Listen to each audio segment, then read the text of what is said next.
Hi, everyone. Bill Lemare with the Durango Botanic Gardens. Excited to see all of you soon at the DurangoScape Conference on Friday, March 21 and Saturday afternoon, March 22.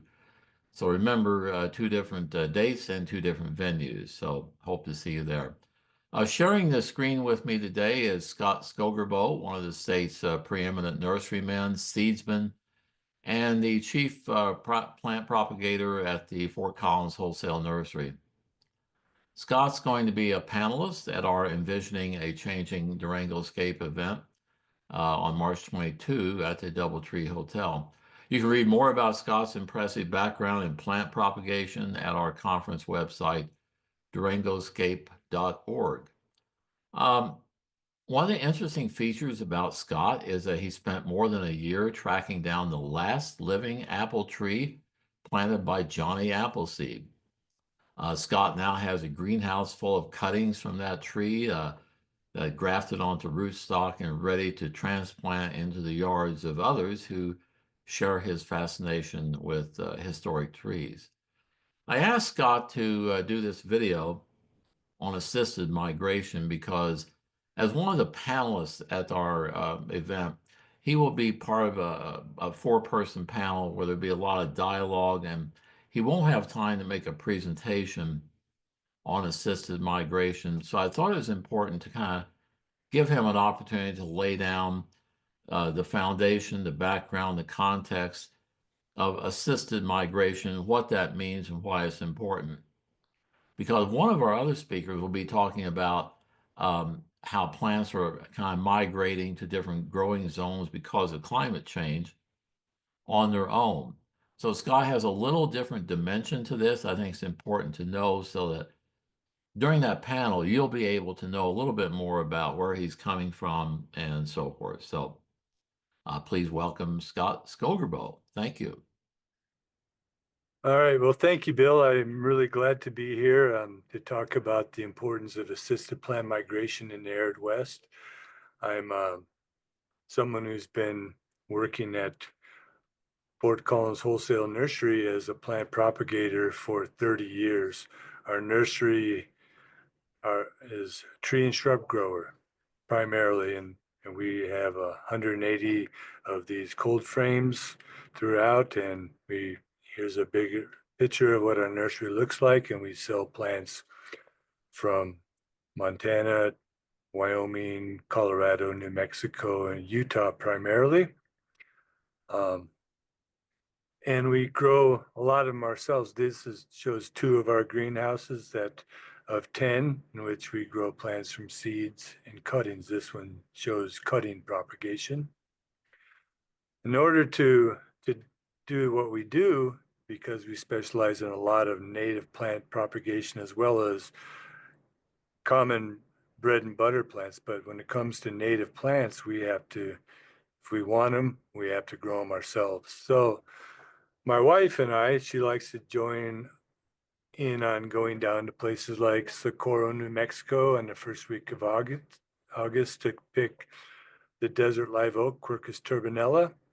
And we go forwards, always team up and do a lot of different plants. And I've talked about this because when I talked to Peter Del Treccio about the importance of assisted plant migration, he said, well, that kind of we like to call that horticulture. And it's true. You know, assisted plant migration, when we first started growing, we didn't really know what assisted plant migration was because we weren't even talking about climate change at that time in the early 90s. We were just plant nerds, and we'd go down to places like New Mexico and Oklahoma and Texas and bring back plants that we thought would grow well for us and test them out. So, but really now what we were doing was assisted plant migration. So we would go to places like Arabella, New Mexico to find plants like the Mexican blue oak. And while we were there, we would find ourselves in Arabella, and we didn't have internet back in those days. We just had maps and we found, wow, we're really close to the Roswell crash site. Turns out that in 1947, supposedly a spaceship crashed near Arabella, near Roswell. And um, so it was just kind of curious that we were nearby there. So here's the map that we were using. You can see to the right of the screen was Roswell, New Mexico, and then my notes on the Delorme map shows us near Arabella, and the big Quercus oblongifolia is where we were looking for. And as we got closer, you can see there's Tinney on the bottom. There's the road where you cut off 70, go up towards the road to Arabella, about 13 miles. And you can see a hand printed road in the arrow where I was looking to go. And as I went closer, I said, wait a minute, what is that? Are you seeing it in the green? If you haven't seen it yet, there it is. There was some map maker made a alien head. And so I'm thinking, what is this where the actual spaceship crashed? So the seeds that I planted, that I collected and planted in my backyard, I just call them Roswell crash site because it was close to maybe that's where the spaceship crashed. That there is an example of assisted plant migration. We didn't even know that it was that was the modern name for it, but it was just horticulture. It was just being a nurseryman, being someone who is, as Peter Del Treccio said, that's what horticulture's been doing for hundreds, maybe thousands of years. But nowadays, assisted plant migration, now I'm going to tell you what it really is in the USDA and within the USDA is the Department of the U.S. Forest Service. And in the eastern United States, where Peter's going to be talking about once he gets to Durango next month, is how he has seen plants in the eastern United States started moving into these niches. And they're doing it fairly rapidly, more so than what they expected to be seen. And in the East, the USDA started making a plan on how they can start helping these plants move northerly or into the next valley as climate change changes our climate and growing conditions. And so there's other things that you can find. Well, it used to be found, but I think if it had anything to do with climate change, it's been scrubbed off the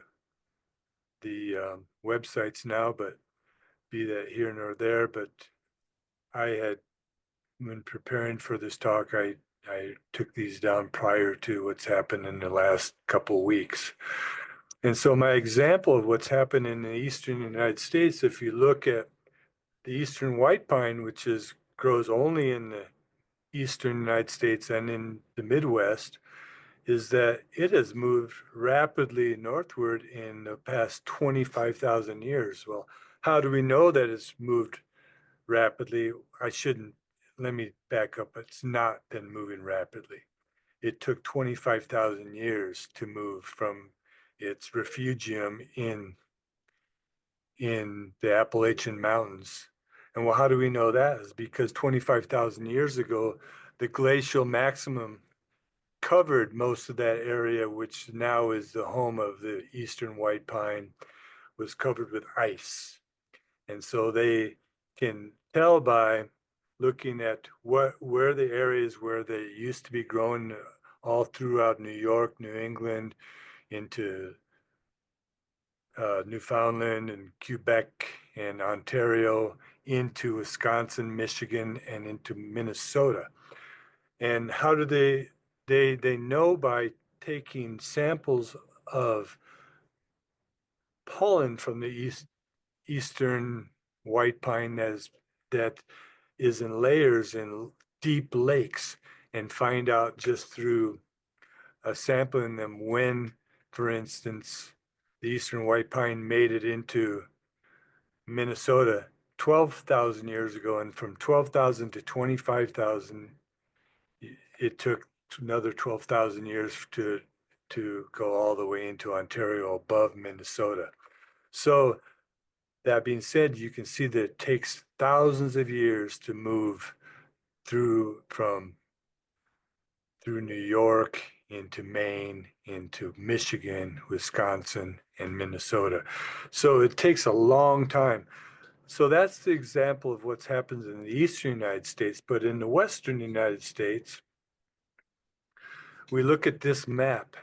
And what does this shows the 90th meridian. And you can't really see it there, but what it means there is that John Wesley Powell, the longitudinal line that goes from roughly where you see lights to the east to no few lights to the west, that's the line that demarks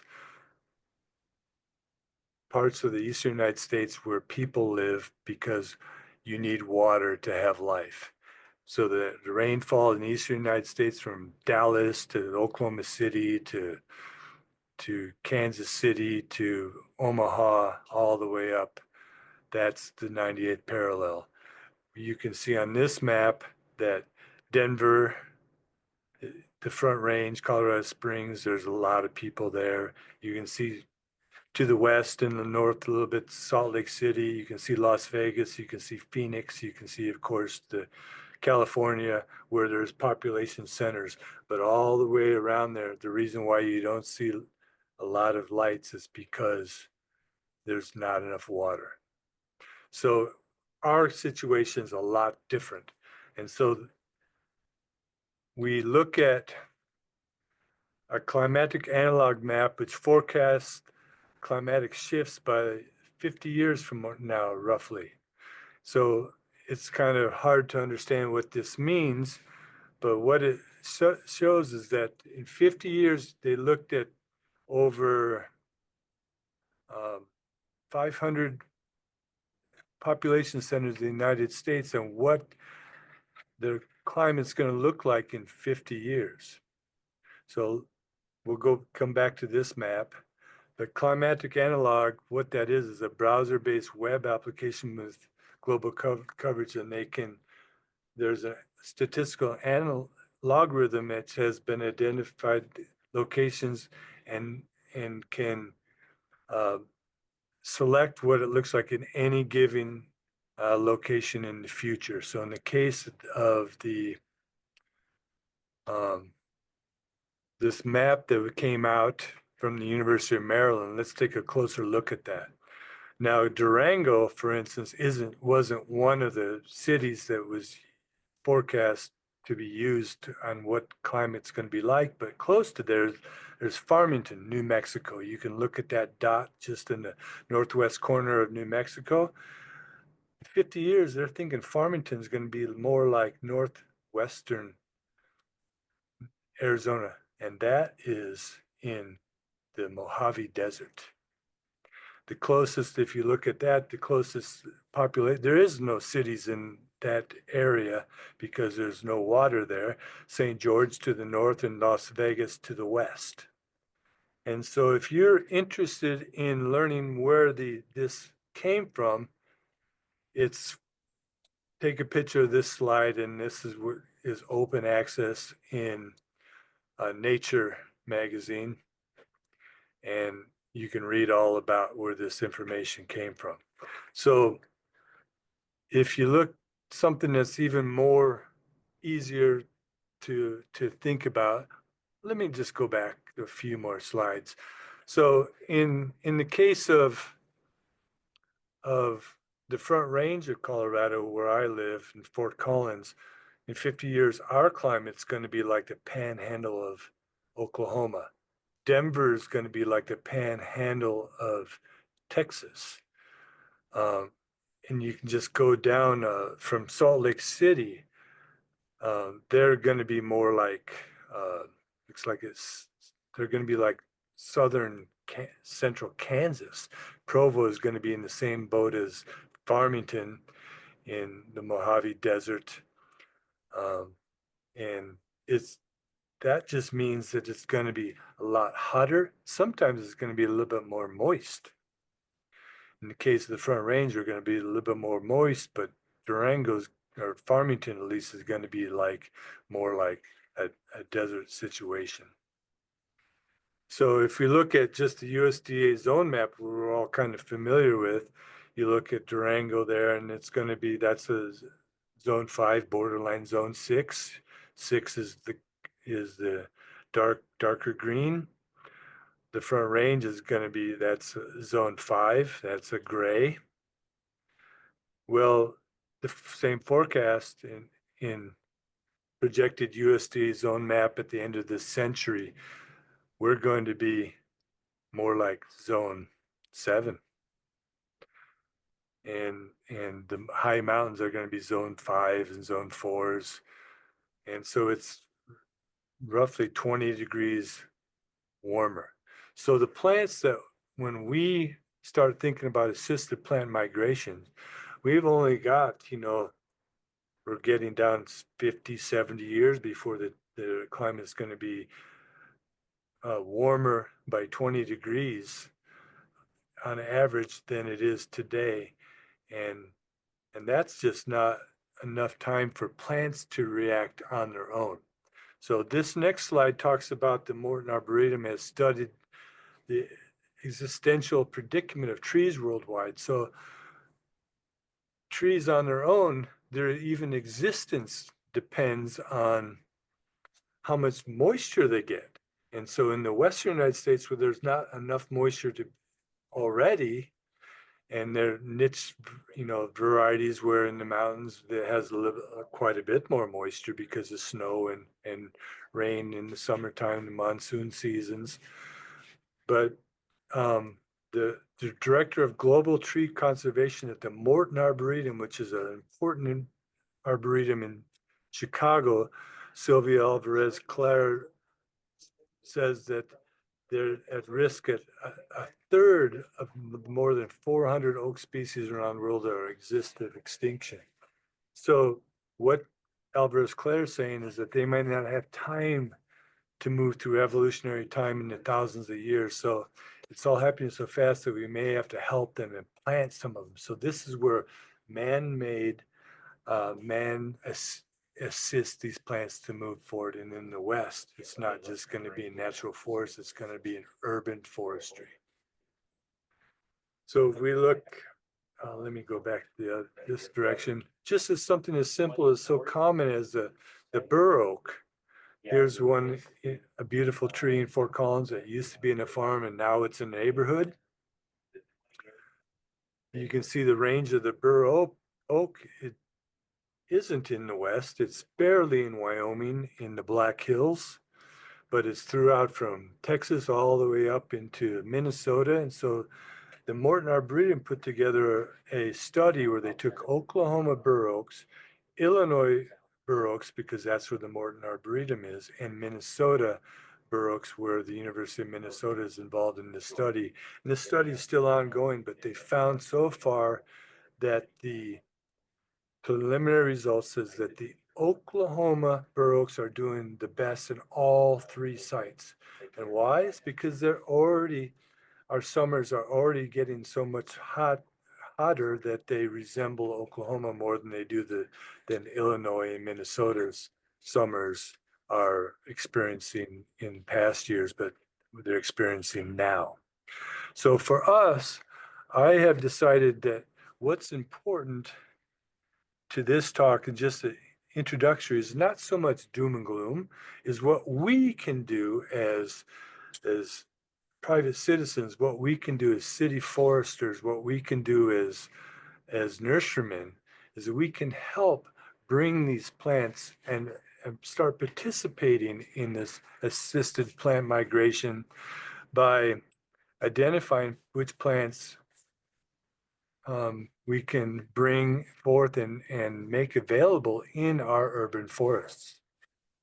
So the first one that I have identified that we are already starting to build populations of these are the big tooth maple, which has been determined in extensive studies, interestingly in Europe, to be the second most drought-tolerant maple species in the entire world. Here it is showing its red fall color in Logan Canyon in northern Utah.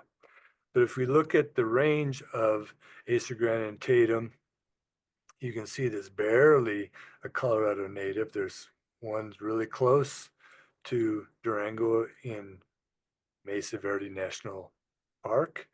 There's some that's not even shown on this map in the Disappointment River Valley to the northeast of Durango a bit, but it's really common in the Wasatch Mountains of Utah and again in the Sky Islands throughout New Mexico and Texas, Arizona, some even in Wyoming and just south of the Tetons.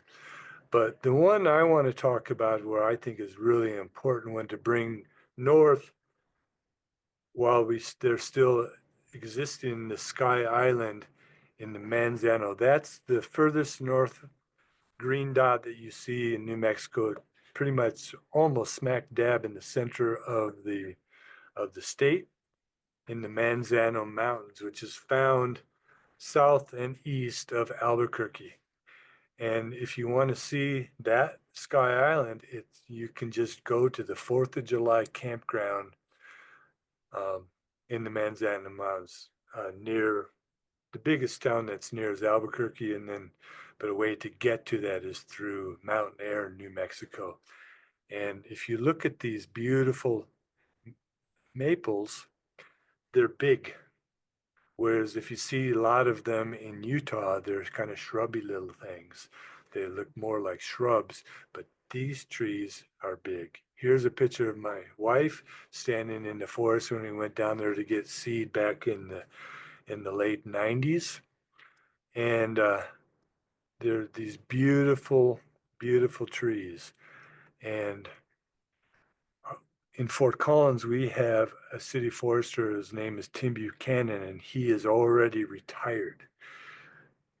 But when he became the city forester in the 1980s, he started seeking these out and bringing up and trying them out. And he bought these in a nursery down in central New Mexico and planted them as street trees. Already, the tree that you're looking for is 4 stories tall. And when you think about the big tooth maples, there's hardly ever that big. But these ones from the Manzano Mountains, they get to be that big. And so we collect seeds. We don't have to go to the Manzanos anymore. We just collect them off the trees in Fort Collins. So that's the whole plan. That's the whole plan that we can do as private individuals, as nurserymen, as city foresters.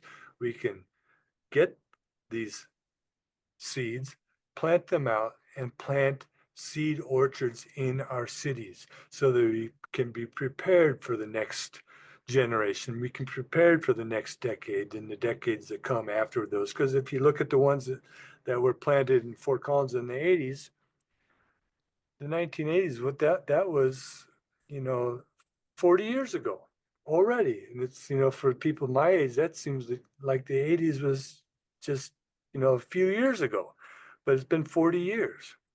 So we take these seeds, and this is what happens when we grow them here. This is one of our greenhouses. We've grown about 1,000 of them last year, and they grow 3 to 4 feet in 1 year. You can see this is what the fall color looks like when they start. They're kaleidoscopes of oranges and reds and yellows and purples even. I cherry picked this one out. I particularly like red fall color because red is kind of rare in Colorado cities. So I like the red one. So I picked that one out. That one ended up in my yard. So this is something that I recommend. That I really highly think that I hope I get people excited about doing this in our cities. I hope Durango does this. The next one I want to talk about comes from a place in New Mexico called Cook's Peak, and it's a solitary mountain completely surrounded by the Chihuahuan Desert in southwestern New Mexico. And on that, there is a population of the Arizona cypress growing on the north-facing slopes of the topography as it slopes back down into the Chihuahuan Desert floors, and you can see the Arizona cypress there. If you look at this plant, you wouldn't even think that the Arizona cypress would even have a chance to live anywhere in Colorado because its native range is that. But why? It's turned out to be quite hardy. The only reason why it couldn't go is it was surrounded by the Chihuahuan Desert. There's no way that it could make it out of where its natural growing place was. And if you look on that map, you see that little red green dot in the state of New Mexico. That's Cook's Peak. What makes the Cook's Peak so important is that, wrong direction, is that it's on the east side of the Continental Divide. The Continental Divide separates the Sonoran Desert from the Chihuahuan Desert, and all because of altitude, the cold weather that comes down from the Canadian prairies and in the Yukon and the Arctic fronts, they historically come down during the millions of years that cold weather has come from the north, and all the cold tolerance, all the Arizona cypress in this case that might not have been cold hardy enough to survive, those got wiped out. Whereas the ones that were grown on the west side of the Continental Divide haven't received that type of cold. And so when people brought those back north, back in the 70s, Alan Taylor brought them from Cook's Peak in the 1970s and planted them at the Denver Botanic Gardens, and those are big trees now. So let's look at this map. We'll go back to that the closest dot in New Mexico was Las Cruces. And Las Cruces in 50 years is going to be like Phoenix. And that is way too hot for those Arizona cypress growing on Cook's Peak. They may not be able to survive. And then that with that, there goes that genetic diversity. There goes those particular ones that are going to be perfect to be growing in Colorado in our urban foresters.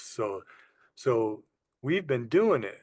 And like I said previously, it wasn't because we were trying to save their life, it's because we were plant lovers, we were tree lovers. We went down.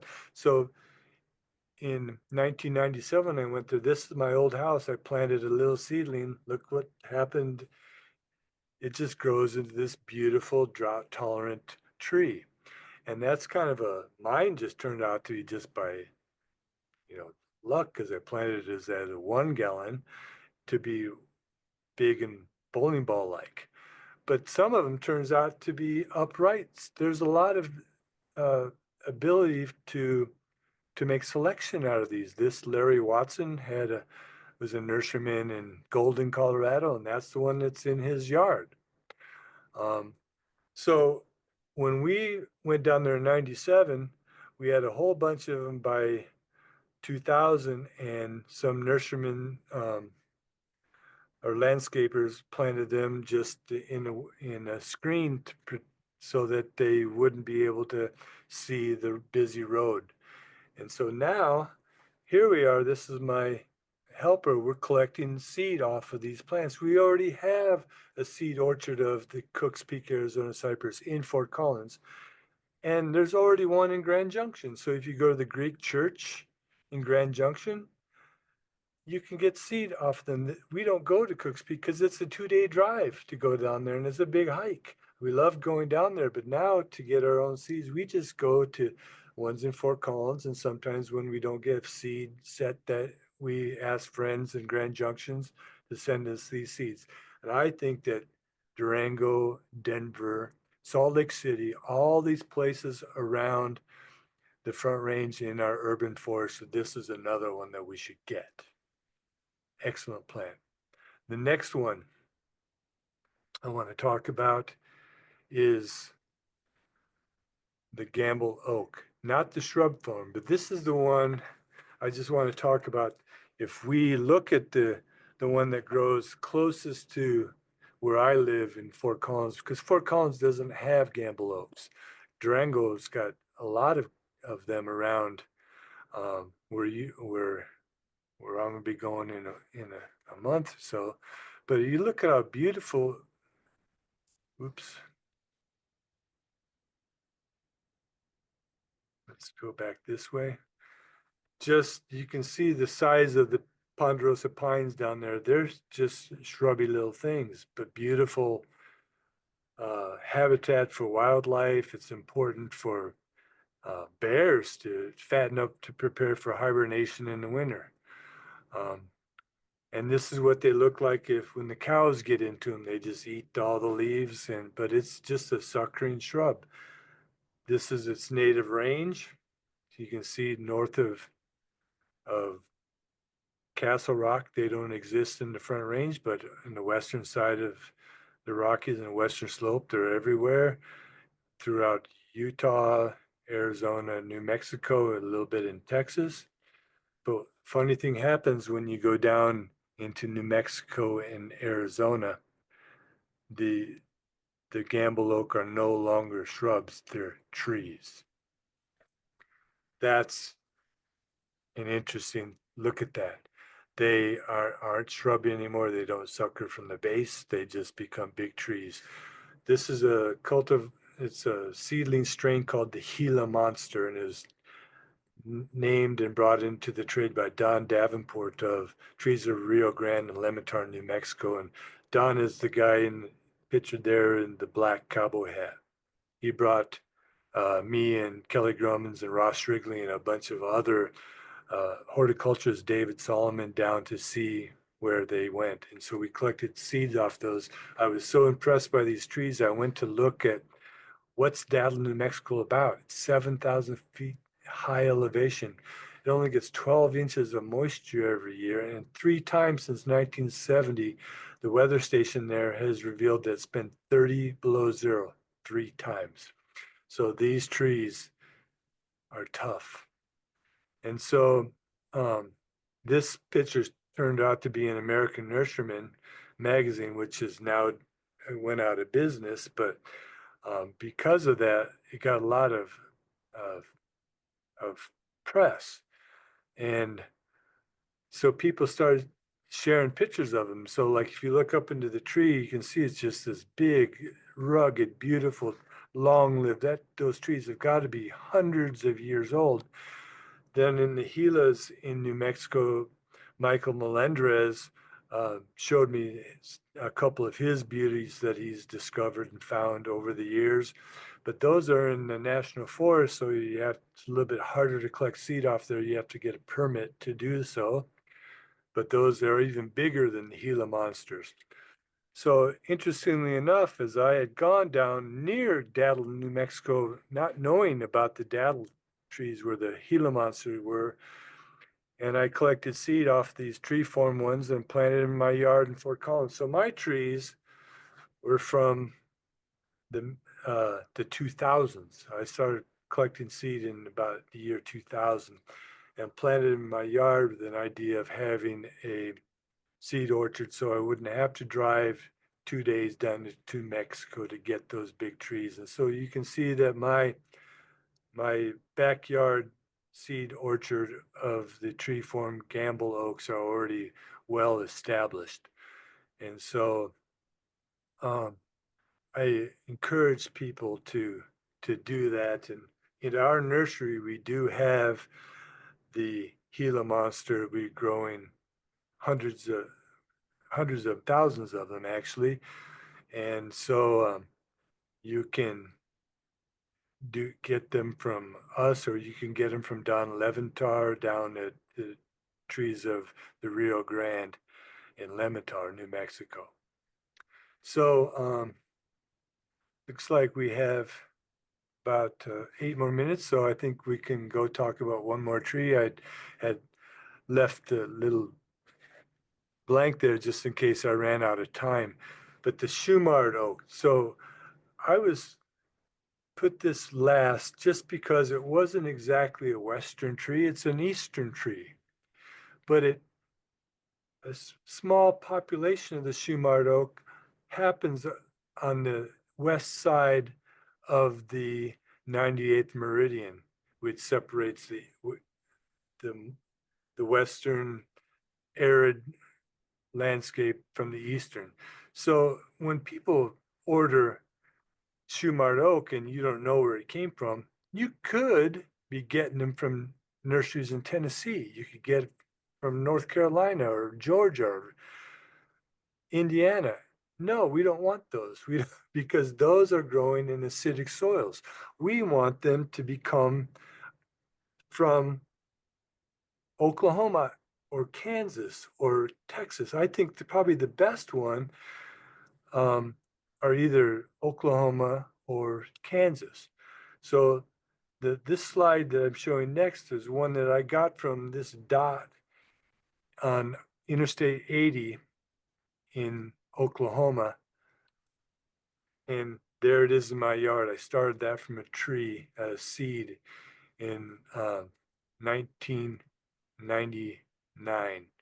And already it's grown to be about 35 feet tall. It has beautiful orange fall color. And um, the lesson I learned here is that we want to take notes.